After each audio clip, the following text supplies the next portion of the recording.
Assalamualaikum warahmatullahi wabarakatuh. Halo rekan-rekan semua, kembali lagi bersama saya Hanifa dalam mata kuliah Audit SDM.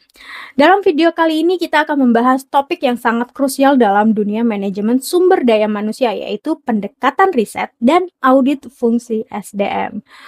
Topik ini penting karena hari ini organisasi tidak bisa lagi hanya mengandalkan intuisi atau pengalaman dalam mengelola SDM. Harus ada pendekatan ilmiah terstruktur dan terukur agar pengelolaan SDM benar-benar strategis dan memberikan nilai tambah. Pendekatan riset dalam SDM berarti menggunakan metode ilmiah untuk menganalisis permasalahan dan mengambil keputusan dalam manajemen. Nah, langkah-langkahnya meliputi yang pertama adalah identifikasi masalah SDM. Misalnya, turnover yang tinggi, konflik organisasi, kemudian rendahnya kepuasan kerja.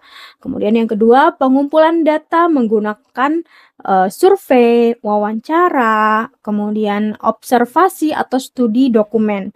Kemudian selanjutnya adalah analisis data secara kuantitatif atau kualitatif. Kemudian selanjutnya adalah interpretasi hasil untuk mendukung pengambilan keputusan manajerial. Selanjutnya adalah tindak lanjut.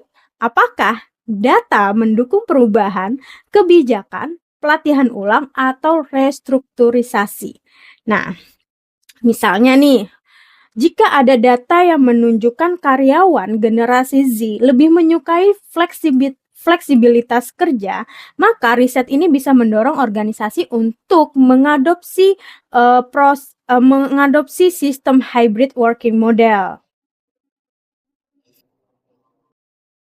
Audit SDM adalah proses evaluasi sistematif dan objektif terhadap kebijakan, prosedur, dan praktik SDM dalam suatu organisasi. Tujuan utamanya adalah untuk menjawab pertanyaan penting. Apakah fungsi-fungsi SDM sudah berjalan sesuai standar, efisien, dan mendukung tujuan organisasi? Nah, audit ini meliputi peninjauan terhadap berbagai aspek.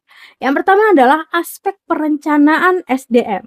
Yang kedua adalah aspek rekrutmen dan seleksi. Yang ketiga adalah aspek pelatihan dan pengembangan. Keempat adalah aspek kinerja. Kelima adalah aspek kompensasi dan kesejahteraan. Keenam adalah aspek hubungan industrial. Ketujuh adalah aspek keselamatan dan kesehatan kerja. Nah, audit yang dilakukan secara berkala memungkinkan perusahaan untuk mengidentifikasi kesenjangan, kemudian meningkatkan kepatuhan, serta mengoptimalkan efektivitas SDM. Wither and Davis mengemukakan 5 pendekatan utama yang dapat digunakan dalam audit fungsi SDM. Yang pertama adalah pendekatan komparatif, yakni membandingkan praktik SDM di satu unit dengan unit lain atau dengan organisasi lain sebagai standar. Nah, ini cocok untuk perusahaan benchmarking. Kemudian yang kedua adalah pendekatan otoritas luar atau expert approach. Nah, ini menggunakan penilaian dari pihak eksternal seperti konsultan SDM. Nah, ini objektif tapi lebih mahal. Kemudian pendekatan statistik menggunakan data seperti statistik rasio perputaran karyawan atau absen atau produktivitas. Nah, ini cocok untuk perusahaan yang berbasis dengan data. Kemudian pendekatan kepatuhan atau compliance. Nah, ini mengevaluasi sejauh mana perusahaan mengikuti peraturan ketenagakerjaan, SOP, dan etika. Yang selanjutnya adalah pendekatan kepatuhan atau compliance, yakni mengevaluasi sejauh mana perusahaan mengikuti peraturan ketenagakerjaan, SOP, dan etika. Nah, ini umumnya digunakan untuk menghindari resiko hukum.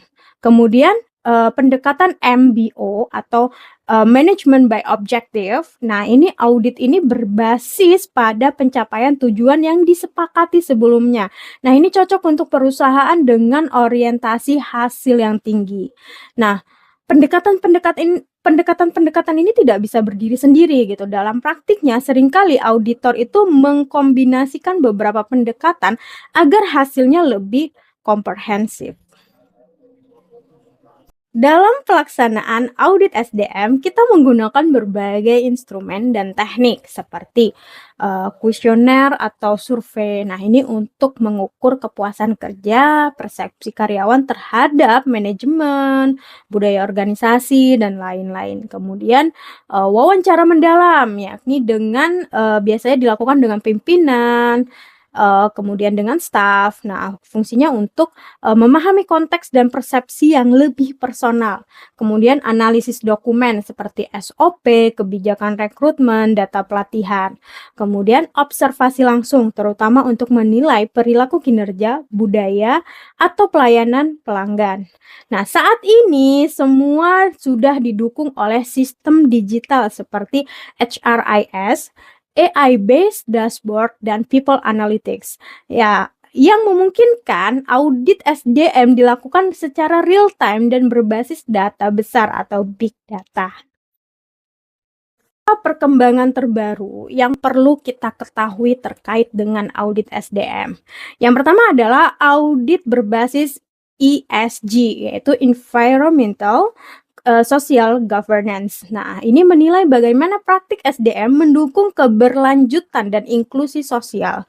Kemudian selanjutnya adalah People Analytics and Predictive HR. Ini menggunakan machine learning untuk memprediksi kinerja atau resiko resign. Kemudian Continuous HR Auditing. Nah, ini audit yang dilakukan secara berkala, bukan hanya tahunan. Kemudian Digital Maturity Audit. Nah, ini untuk mengevaluasi mana fungsi SDM yang menggunakan teknologi. Nah, contohnya adalah saat ini banyak perusahaan global yang mengaudit pengalaman kerja karyawan atau employee experience audit untuk mengukur kesejahteraan mental, budaya kerja, dan sense of belonging-nya mereka terhadap perusahaan. Sebagai calon manajer atau profesional SDM, kalian perlu mengembangkan kemampuan riset dan audit. Karena SDM bukan hanya bicara feeling, tapi juga harus berdasarkan data, fakta, dan etika. Nah, audit SDM bukan hanya untuk menilai, tetapi juga untuk mengembangkan potensi organisasi dan manusianya. Dengan memahami pendekatan riset dan audit SDM, kalian siap membawa perbaikan nyata di dunia kerja nanti. Nah, terima kasih telah menyimak video kali ini. Semoga video ini bermanfaat untuk kalian semua. Sampai jumpa di ruang diskusi. Wassalamualaikum warahmatullahi wabarakatuh.